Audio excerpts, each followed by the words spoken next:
Hi, this is Visitor's Book and I'm Maija, your host. In this program, we're going to be meeting with diplomats and foreigners who live here in Pakistan, and we're going to find out what they really think about the country. So let's go.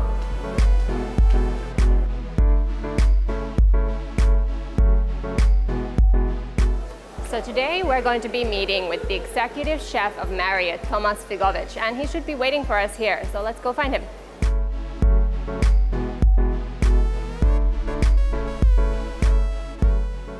Hi, Thomas. Hi, hello. Good to see you. Please. Thank you. Wow. So, how long have you been here in Pakistan? You're from Austria, right? Yes. How did you end up here? A long journey to Pakistan. 8,000 kilometers until Austria. You've counted. No, when I fly home, then I know. Okay. I'm here now 2 years. I was before in Lebanon, also a little bit exotic location. Yeah. And before that, I work in the neighboring country. I worked in India before. Oh, how interesting. So when the opportunity come up about North Pakistan, Islamabad, I had a little bit experience because when ambassadors moved from Islamabad to Delhi, they always told me that Islamabad is much better than Delhi. Oh, really? Is that? So wow. I have it kept in my mind that Islamabad could be a place for me. Okay. And great. the other good news, I just extended another 2 years. Excellent. So Chef Thomas will be another 4 years altogether here. Wow. So that's quite an interesting thing to hear, that people think that Islamabad is better than Delhi. Would you agree? People like diplomats I spoke to who were posted here, they say it's a very nice place. You can do journeys outside the city. You can go with the car to other cities. And there's a lot of things to see, and the pollution level is still quite okay. Okay, so you do enjoy it then? Yes. I love Pakistan. Great. Pakistan Zindabad. Excellent. So how did you first get started as a chef? Was that something you wanted to do for a long time since you were little, or how did that happen? Yeah, I mean, my mother was a big inspiration. Okay. She was a professional cook, and then she took care of the family, but we had always this little bit cooking at home. In Austria, we have a lot of homemade products. We go together in the forest, then we collect products, and we cook them together. And that's slowly my interest for cooking started. And then from there on, I did my apprenticeship and my hotel school in Austria. And then I moved to the only big city we have in Austria, it's Vienna. And then from there, my journey around the world started. So where in Austria are you from? I'm from the south, a little bit with my name. It's a little bit Slavic. I'm near the Slovenian border. Oh, I see. Okay. Before it was the Yugoslavia. I see. And before that, it was the Austrian Empire. Yes, so exactly. A little bit of history. So the family was in the empire between Austria and Slovenia, but now we're in the Austrian side and all the families there. Oh, wow, that's great. And so then you studied in Vienna, you mentioned. I started in Vienna, but my hotel school was actually also in the south. But later I moved into Vienna to work there in one of the best restaurants to get much better exposure, to see 5-star deluxe, to see the Michelin level. Yeah. And from there onwards I built my CV.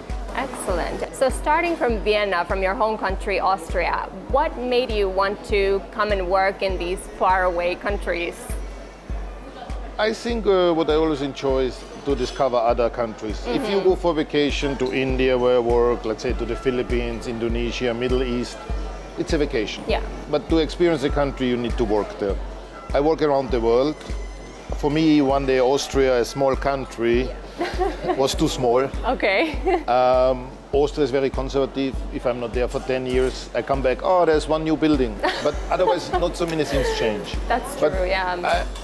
I'm in a generation where the TV was talking to us. It shows us destination. Then has come the internet. We are influenced with so many things, and we want to travel, we want to see. Yeah. We are also a generation who want to experience that. I know some people only want to stay home. Okay, that's for them. But for me, it was always this inner unrest. I want to see cultures, I want to experience things. Yeah. And then when you start going around the world, then you never finish. You want to see more things, you want to discover. And I have experienced India, and that's why I say North Pakistan is very interesting, and I put it on my agenda. Yeah, wow, that's really great. So you don't really miss back home so much then? There's nothing about Austria that makes you want to go back? It's not like this. You know, when the Syrian refugee arrive in Austria, they say, if this Vienna is so beautiful, how more beautiful can heaven be? They thought already when they arrive in Vienna, it's as beautiful as heaven. Right, yeah. But that's beautiful things. But I also like to sometimes discover the unorganized, the unfinished one. Yeah. When I arrive here, I think we are in the environment of the beginning now. We will see now more five-star hotels coming. We see already a lot of new restaurants coming. But alone what's happened in Islamabad in the last 10 years, from, I don't know, 500,000 to now then more 1 million people. There's a lot of spending power here. The people who are here, they're traveling international. Today, Pakistan has become very international. Yeah. When you look in Cricket World Cup, there's so many Pakistani there. Yeah. I know so many families here, they are out in summer, but they are here from October until March. Then between that, they are in Dubai, then they are in London. So Islamabad is very cosmopolitan. The families who live here, they are in and out. They are also very international. So there's a lot of things happening now, and I think it's an exciting time for Pakistan, and that's why I want to be part of it. Yeah, great. And what about Islamabad in general? I mean, people say that it's kind of boring and small, and there's not a lot of things to do here, but would you agree with that? What do you do here on your free time? If people tell me it's boring, that's people I will not hang out with. Yeah. But I think Islamabad is a place where you can build a life the way you want to do. If you're a quiet person, you will have a quiet life. But if you engage with people, if you engage with the local people, if you engage with the community, if you engage with the hotels and the activities what are there, there's so many things to do. Exactly. But in Islamabad, it's not falling to you. You must look for it, you must make engagements, you must make commitments, you must make time for it. But when you do all this, you can have so many experience, very unique experience. Yeah. And especially also in the local, there's so many things to see. Now with the car, you can go to Peshawar, you can go to Chakwal.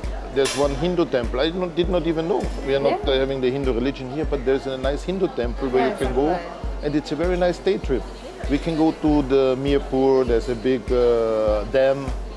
Just even with the one-day trip out of Islamabad, so many things to do. We can go to the mountains, we can go to Muzaffarabad.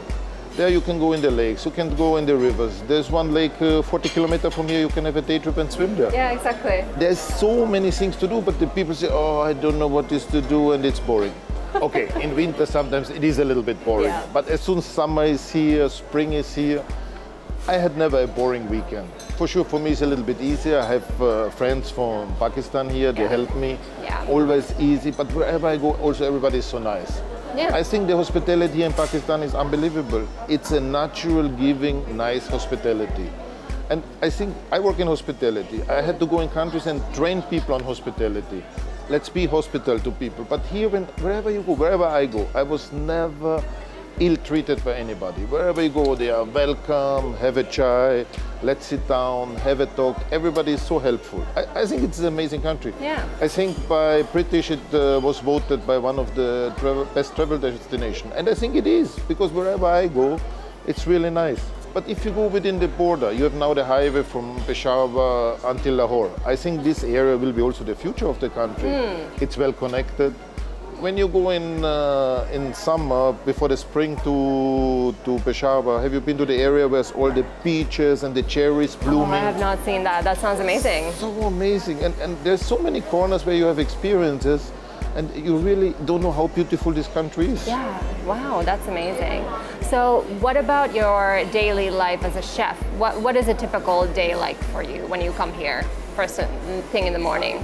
First of all, for me, it doesn't matter if I work in Pakistan, in Lebanon, in Austria, in Germany, it's the same. We always say, we live in hotel world. So this is my hotel world. I only know hotel world. Where the hotel is, it's very similar. Yeah.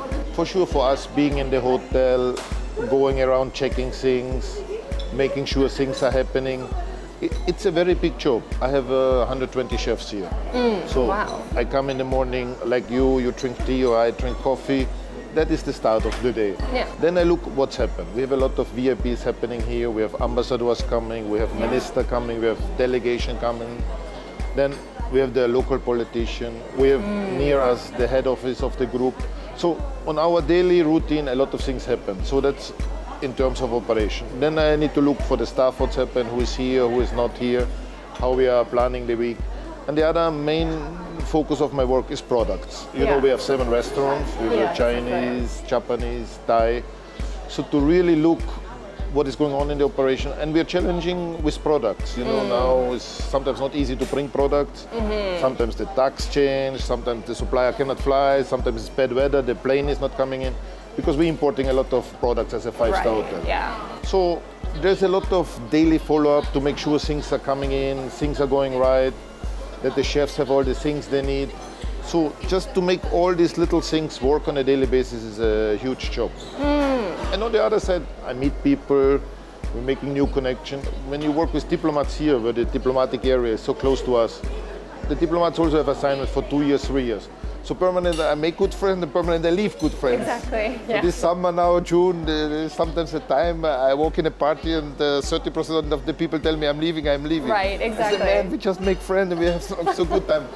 It's a little bit a tragic story, because you make friends here and then they leave. Then they leave, yeah. When you make a Pakistani friend, you are more hopeful that they are staying. So when people move here to Islamabad, they should think about how everything works. So they should make half Pakistan friend and half expat friends in the expat community. Yeah, that's very true. You, coming from Austria, you mentioned that Austria is a somewhat conservative country. So is that something that is a little bit similar to Austria, or there's like a difference in these family values and whatever you mentioned? When you move to Asia, family values, I think, are much more higher than in Europe. If people treat each other nice, I think that is in Austria and in Pakistan the same.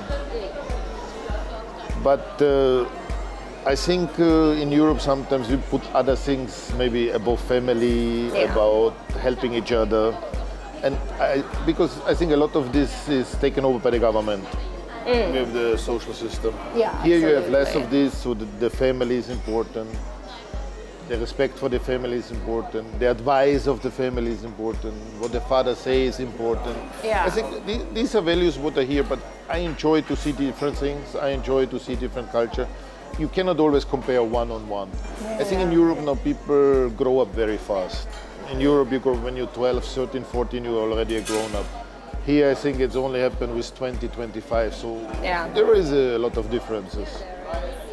So I have to mention, I spent quite a lot of my time in Austria as well. So Vienna is we have the same story, Austria and Pakistan. Yeah. So basically, Vienna was kind of my home city for like about 6 years. Wow. And yeah, I lived there. So what are some of your favorite restaurants in Vienna? You see, when I was working in Vienna, we opened the Anna Grand Hotel.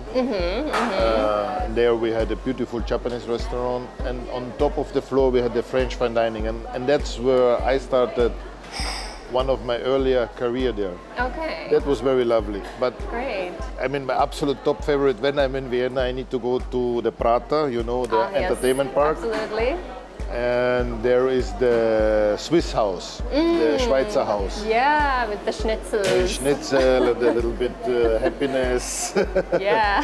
But that is always on my agenda. Yeah. And don't forget, in Austria, the portion must be this big, no? Yes, exactly. You know, one of my favorite places in Vienna was the Naschmarkt. Yeah. Did you like it as well? The yes. market with all the fresh products. Even in the hotel, we had a supplier there who helped us out, and even sometimes when we run out something, I had to go there. Yeah. And on Naschmarkt is also the famous restaurant, the Gräfin, where you go after your night out and had your early breakfast. So Thomas, you promised you would be preparing some food for me today.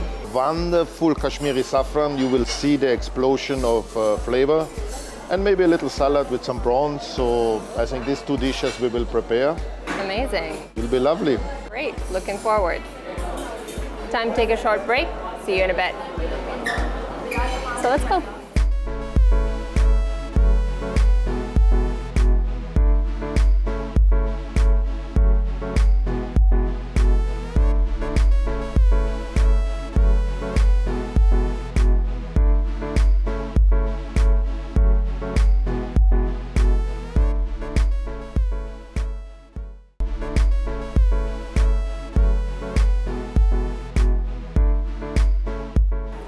Welcome back. We're ready to start cooking, right? Wow, now you're in my paradise, the kitchen. Now we will take action. Actually, I don't even know how to cook because these days everybody is in cricket. That's true. Or I'm a pet cricket. We will go here a little bit to this side. Okay. Great. Risotto it is, huh? Yeah, we will start with the risotto. So for this we need some risotto rice. Okay. I already chopped some onion. Great. So we're not going to start crying. We will chop some garlic. Perfect. We will use some asparagus. Okay. See, we have that here. Excellent. Parmesan and butter we will use later. And to start, when it's an Italian dish, we always need to start with the olive oil. Olive oil, exactly. So I think you will assist me a little bit. You might move here. Okay, excellent. So don't let this get too hot. Yep. Then we will. Well, how do I make sure it doesn't get too hot? Whatever happens, you scream, "Oh, help me, Chef Thomas, it's burning." Okay, and I need this. Our weapon, our cricket bat, Okay. kitchen cricket bat. All right, happening very quickly. Yeah, in risotto you should never have too much color. Okay. We call this glazing. So glazing is done. Now we will add the rice. Okay, yeah. And this you find here or you import it? No, this is imported rice. You know, in Pakistan we always have the long grain. Yeah, exactly. So I will be a little bit like this. Wow. Now for flavor, good flavor, we need a little bit garlic. We will add in one little clove. Okay. Anything happen there? Nope, all good. Okay, when it's black, call me so I can go home. So this looks good. So this is already nicely now soft and the onions are there. Okay. We will add now here our vegetable stock, what we have prepared. Oh, wow. A little bit. Okay. And then we now slowly let this cook. Excellent. Another main ingredient is our beautiful Kashmiri saffron. Oh, wow. What do you think how much this costs? Quite a lot. Quite a lot. Okay, this alone is 10,000 euro. Oh, wow. So when you go home today, don't do like this because then we are here bankruptcy in the mirror. I'll try not to steal it, okay? I have already soaked this in a little bit warm water. Oh, wow. And now you see, you have this normal risotto. And now we will put this gold of Kashmir into our rice and you will see what's happened. Amazing. So this is, wow. So this is like a fusion dish. I'll give that to you. Actually, it's not. In Italy, they also make this, but they really? don't have the capacity of risotto and of Kashmiri saffron what we have. Okay, so this is something that Pakistanis should be very proud of, actually. Yes, the gold of Pakistan, the gold of Kashmir. What about the other ingredients, like vegetables, stuff like that? What's like particularly good in terms of ingredients in Pakistan? I think what is amazing is that we have so many seasons. We have in the tropical, we have mango here, we have papaya here, we have pineapple here. And then when you go to Peshawar, you have the European. You have apple, you have grapes, you have peaches. In Hunza Valley, you have apricot. They are small, but when you eat them, they are so good because it grows everything so slowly there. Yeah. And they have cherries now. They have just arrived, so it's lovely. Wow, that's great. So this dish is quite okay. This will cook now slowly a little bit on the side here, and we will work on the side dish. Okay, great. So now I can leave it. We leave this. Great. So, as the risotto is boiling slowly ahead, we will, before the risotto, in Italy, on the beach, on the Le Mare, we need to have some seafood. Okay. So, we will prepare some prawns. All right. We will put some lovely olive oil in our pan. Always good. We have here salt. Okay.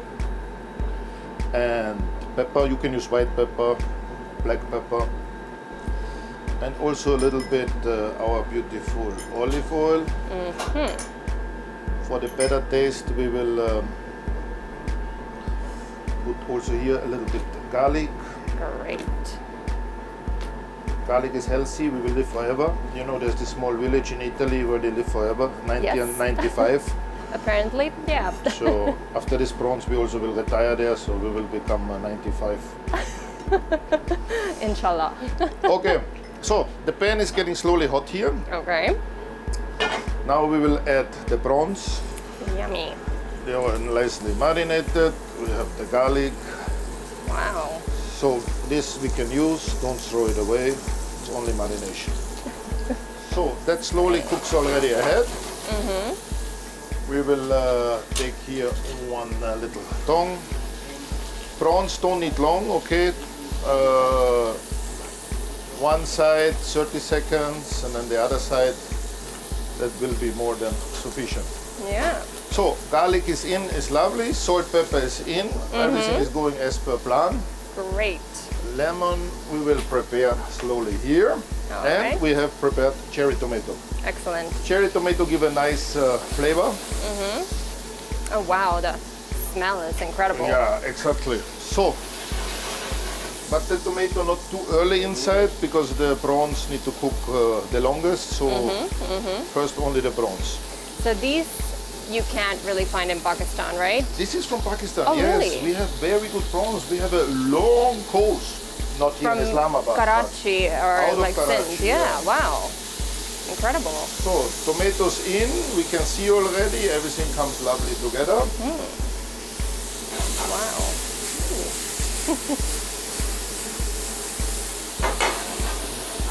Lovely. Now a little bit less power. Yeah. As you have seen, I've started only with oil.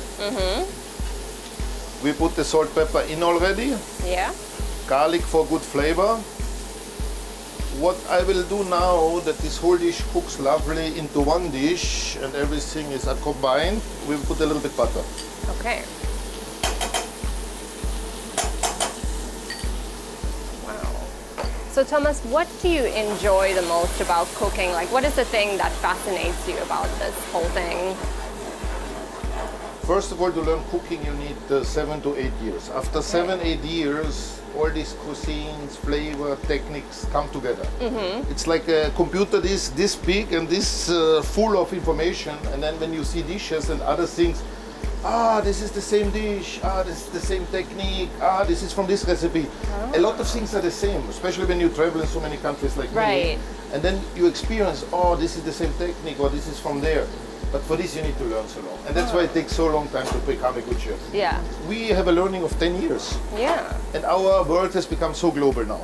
That's true. For sure the Facebook and everything helps, so that's easier. But still, people come, I was in this small village, I had a tom yum goong, make this for me. Yeah. We can do, but we also need to understand what are the basics. Yeah. Lemon juice now. Always lovely. Yeah.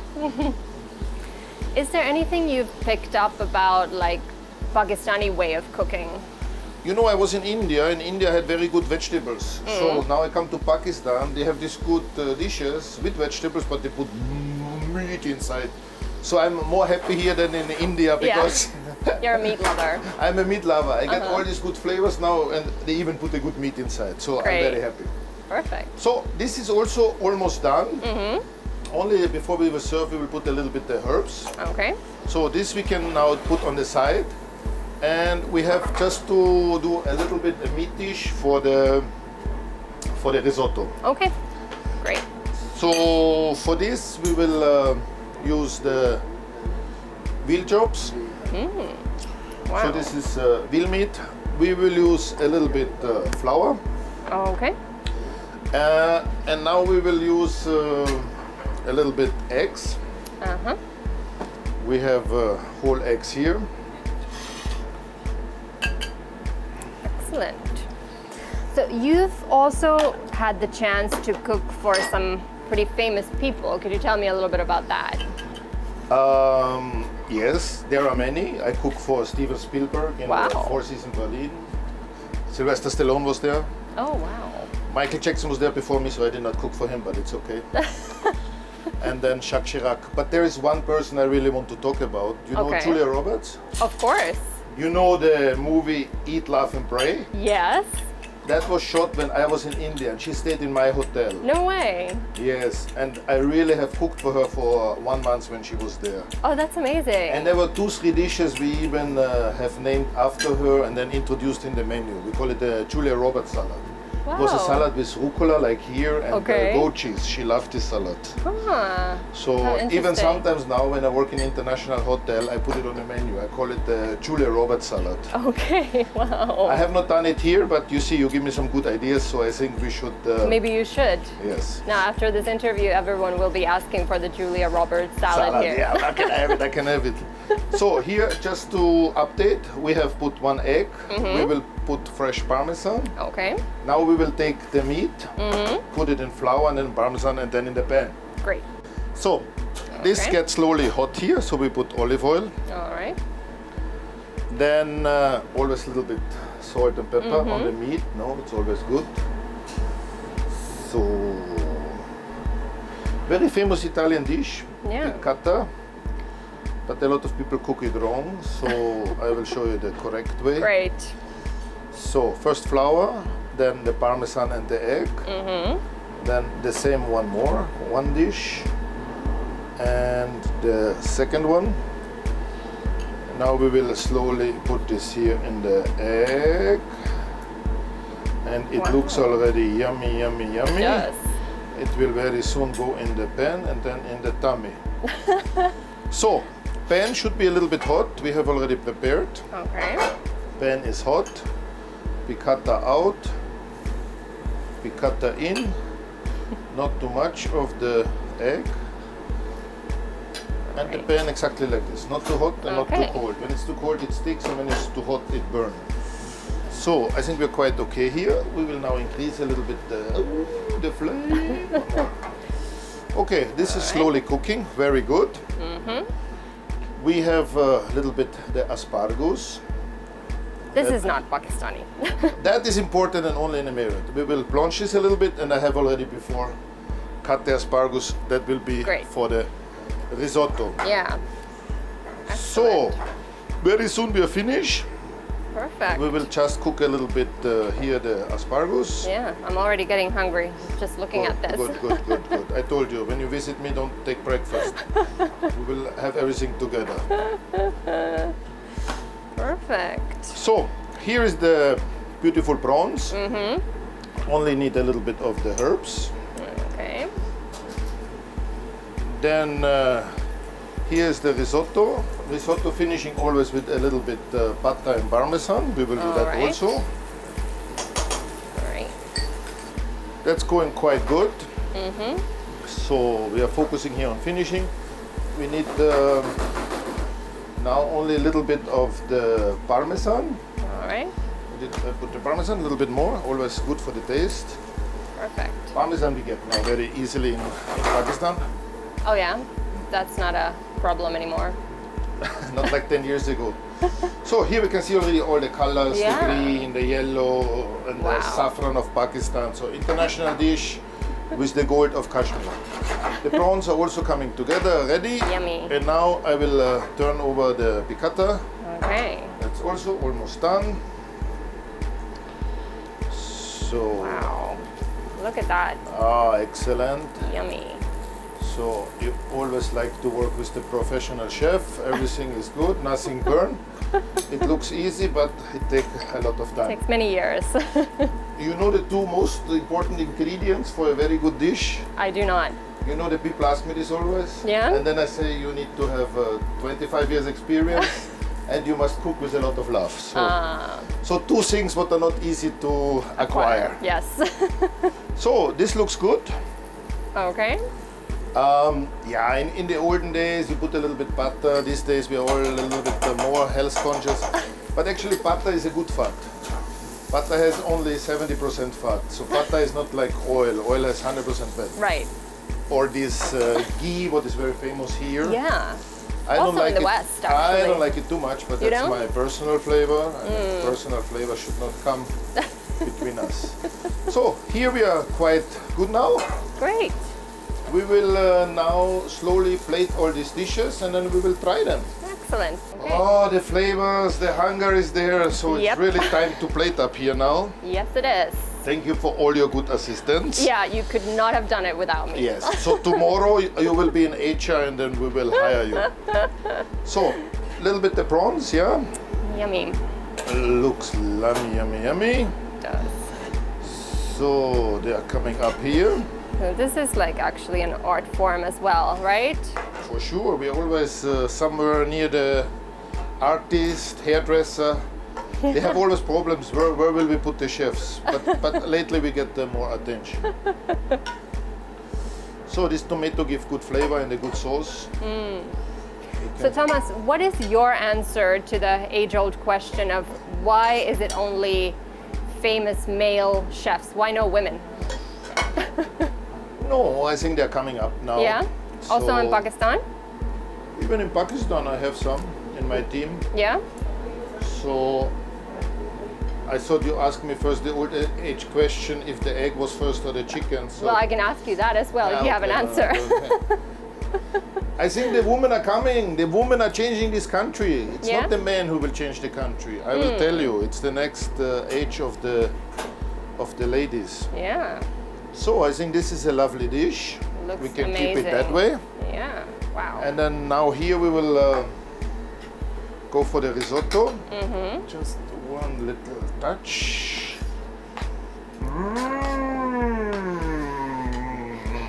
You always need to cook like you want to eat it now at this moment yourself. Yeah.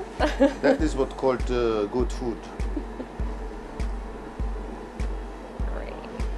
So lovely, lovely.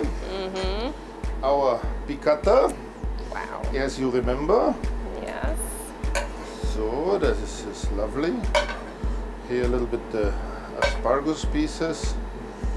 Always give us some special. Great. So, I mean, this dish normally don't need the sauce. If somebody like a little bit of sauce, you can take a little bit the balsamic. Yeah. It's always nice to do some reduction. Okay. Bon appetit! Great. Okay, time to take a short break. See you in a bit.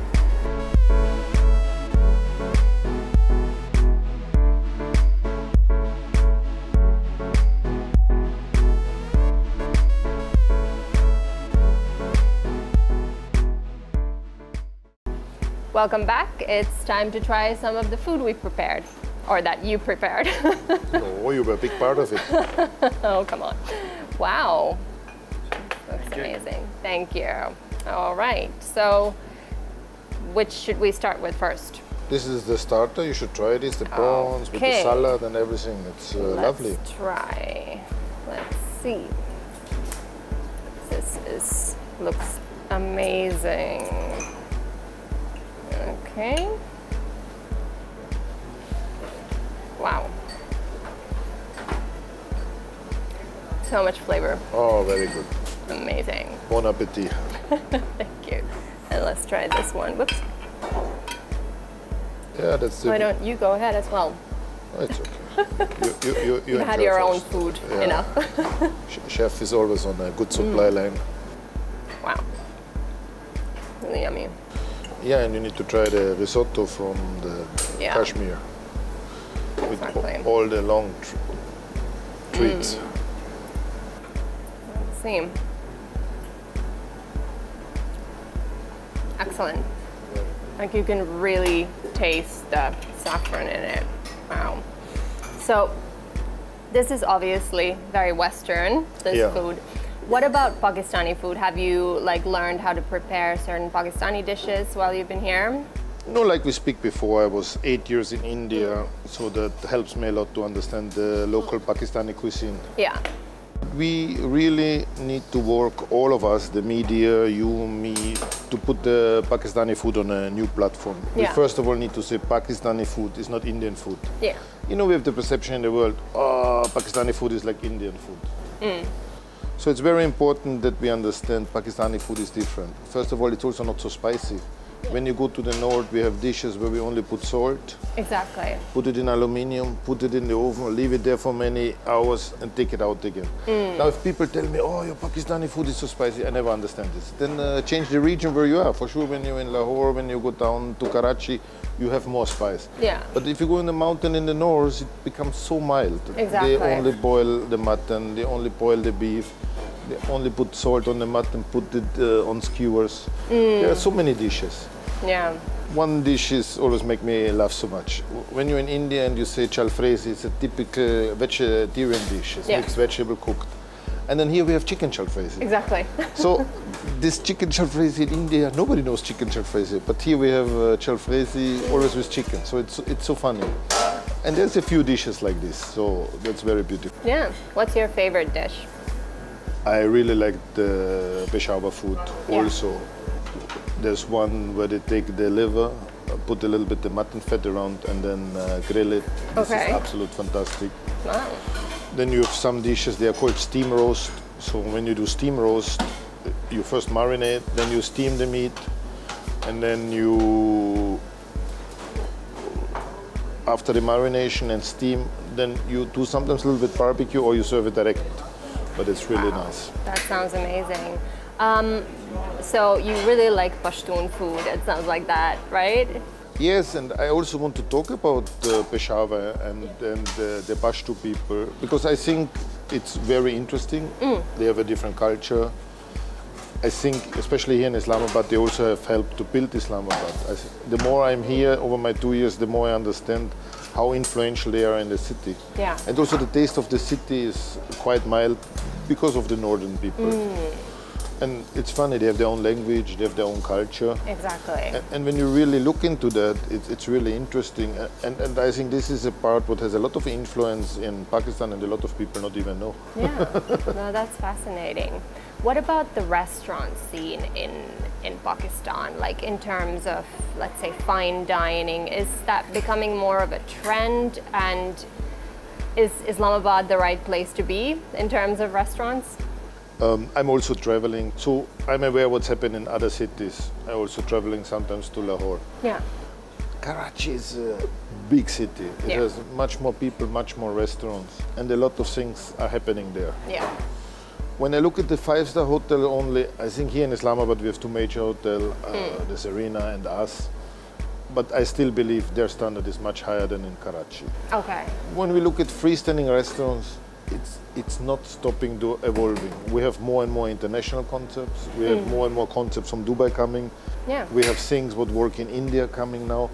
There's so much dynamic now. The restaurant scene has become so much dynamic. For us as a hotel, with so many competitors outside now, the city becomes so colorful, and I think the customer is the winner. There's a lot of things, new things to experience, new things to see. It must be not always fine dining. It can be different concept, Chinese concept, Asian concepts, but a lot of things happening. And I think Islamabad has become dynamic. Yeah. Lahore is very dynamic, and a lot of things happening in Karachi. So in terms of Pakistani food, which is your favorite city? Is it Peshawar or somewhere else? No, my favorite city will be always Islamabad. Yeah. I think number 2 is then Lahore, and I have not fallen in love yet with Karachi. Not yet? I don't know why. Maybe it reminds you too much of Delhi? Yeah, exactly. But I hear a lot of people from Delhi moved later to Karachi, so I think there are similarities. Yeah. But anyway, if you like really bustling city, you like Karachi more, then you maybe feel that Islamabad is a sleepy city. Exactly. But my city is Islamabad. So how is it to cook for you now? Is it too much of a job, or do you enjoy cooking when you're at home as well? Actually, sometimes I like to cook for myself at home, but it's a different cooking. So relaxed cooking, you can do exactly what you want. Yeah. But I have no issue still also cooking at home. Okay. Even here, my job is not cooking every day. I'm in the office, I need to organize a lot of things.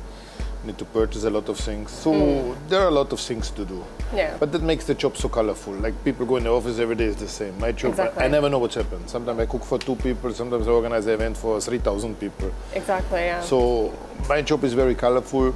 I enjoy that. I still enjoy cooking. I do a lot of research, development, making new dishes, making presentation, training the people, cooking classes. So my cooking is different. It's not purely only for the work. It's more for the promotion, for the teaching, for the training. So different segment, different things to do. Yeah, great. So you're basically training Pakistani cooks and chefs how to prepare more Western style food, is that correct? Yeah, exactly. And sometimes they do things and we need to correct them. Maybe they followed a little bit the wrong way or they did not have the proper training. So sometimes I see also in the training dishes we just cannot get it done, so I remove them from the menu. Because sometimes when the training is not working, I also say, okay, maybe this dish just we need to remove because it's not working. We have too many things happening, too much feedback and too many problems. Sometimes also there's dishes the guests don't like. Sometimes we have too many dishes. When I arrived here, we had 15 soups in the menu, so I told them, let's make 8 soups. Let's make them good. Let's offer that. It's half of it. It's still a lot, but let's focus on the quality. Yeah, exactly. So these are the adjustments I make. But I'm 2 years here, so slowly we have implemented things. Slowly things coming together. Slowly the products I order, the machines I order, the improvements. It slowly comes. That's why now my job is real fun, because now after 2 years I built the foundation and I can harvest the earnings of my investment. The fruits of your labor, Great. So to go back a little bit to what you already mentioned about the different cities in Pakistan, where have you traveled? I mean, you mentioned that you've gotten to see quite a lot of the country. Yeah, I think the traveling now with the car is much easier. Yeah. The highways are really good. Yeah, they are. I went to Swabi, I went to Peshawar, I went to Sawat. Okay. So that's all in the north. Yeah. Then from here, I went now 2 times to Mirpur. It's 2.5 hour drive from here. Great. There we built a new hotel, so I'm involved there a little bit. Then I went to Lahore, like I say already. I went to Chakwal. And then I went to Karachi. And then 2-3 other cities here. There's Hyderabad, Abbottabad. Okay. I like when I'm Sunday off to take a trip with the car for 1 hour, for 1 day, within 4 or 5 hours, whatever is in reach. Yeah. So that's really nice day trips. Great. So you think traveling in Pakistan is easy, basically? In comparison to India, it's very easy. Oh yeah. I think I still like to bring somebody, one local friend with me, just if something happens, because I'm not aware of the language. Yeah. But then wherever you go, people are helpful. You can easily get things. You can always have a chai on the road. You can always get food. If you travel the motorway, they are so international. They have nice rest places. Exactly. Yeah. Everything is clean and organized. I mean, my traveling. Sometimes I was 8 years in India. I had a feeling I was not traveling so much, but the traveling there was so hard. Yeah. On the highway there was a camel, there was a tractor. Yeah, you were going crazy, 10 kilometers. Here the highway to Lahore is like in German autobahn. Almost, you go, yeah. 3 lanes straight to Lahore, 400 kilometers. Yeah. No, that's amazing. What about though, like, India obviously has a lot more tourism than Pakistan. Have you noticed, like, does it make things different here in comparison in any way? No, I think first of all there were some roadblocks. I think the new government is now doing a great job for us in the hospitality. I was very happy to hear when the government has announced visa on arrival. Yeah. I was in India when they announced visa on arrival, and within 4 years the tourist arrival also multiplied by 4. Okay, yeah. Because you see, if you're a foreigner in Europe, if you say, I need to go to embassy and make a visa for this country, you lose already 60%, 70% of the people. Because even in Europe, you're not interested. Oh, they want to make me visa, I need to go to the embassy. That's a hassle. Yeah. Now, the government removes this hassle, say, guys, come here, you can do visa on arrival, and we get this process smoothened out. I think it will be very beneficial for the country. Yeah. The other things, the security situation has improved. And the other thing, what the government is pushing, what is again very good for the tourism sector, is the religious pilgrimage. We want to open the corridor for the Sikh pilgrimage. Exactly, yeah. I think this is all signals, A, tourists are welcome, the government want to have more tourists. Tourism is worldwide a very important sector. Yeah. It can make the economy grow, and like in Hunza, in Skadu, so these are areas where tourists are going, where sometimes the infrastructure is not perfect, but I think things are happening. Yeah, great. So you've obviously traveled the world, and also Pakistan and India. So what's your favorite cuisine? I don't have a favorite cuisine. You don't? Actually, you know what is the most interesting story about Indian food? I was 8 years there. For the first 3 years, I never eat Indian food. Oh, really? Okay. Now I need to eat Pakistani Indian food like once a week for sure. Oh yeah? I also like to eat Japanese food once in a week. Oh, really? I like to eat my Austrian food once in a week. But I don't have only one dish, you know. I think one dish would be too limited. Yeah, exactly. But you know, when I go home and my mother goes in the forest in the morning and she come home by 11 and we cook together these mushrooms and a beautiful salad or soup. Ah, it's amazing. Yesterday she sent me the video from the mushrooms they are growing now in Austria. Oh yeah? I said, oh my God. And these flavors, even I work in the best places of the world, I never see these flavors.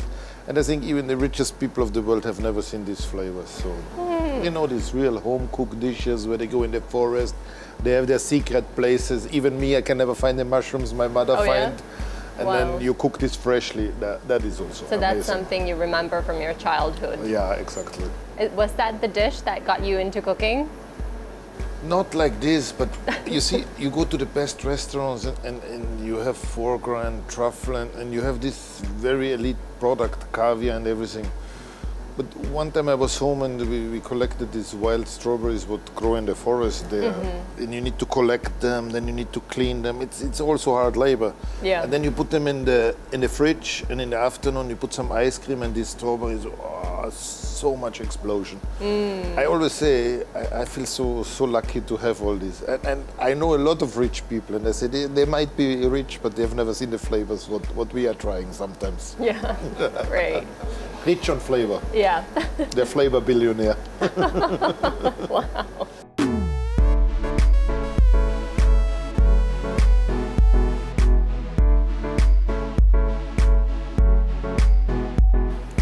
Okay, so now we've finally reached the part of the program where I always ask my guests to sign our visitor's book. We'll do so. So here we go. Let's open it. Thank you. There we go. So just your name and your comments.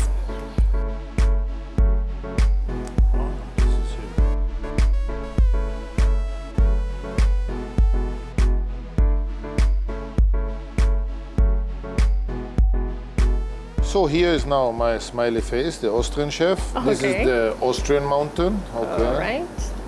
And this is the Pakistani. It must be a little bit higher, no? Your mountain is the Pakistani mountain. Great. So let's see what you wrote. I wrote not much. There's the Austrian mountain and the Pakistani mountain and Chef Thomas. And thank you. Okay, so the Austrian chef from Austria to Pakistan. Thank you, Chef Thomas. And thank you so much for having me. Thank you. Always welcome. And thank you so much for preparing me this amazing food today. You're always welcome. Thank you so much. Good to see you. Thank you. That's it for today. Please join me again next week. Goodbye.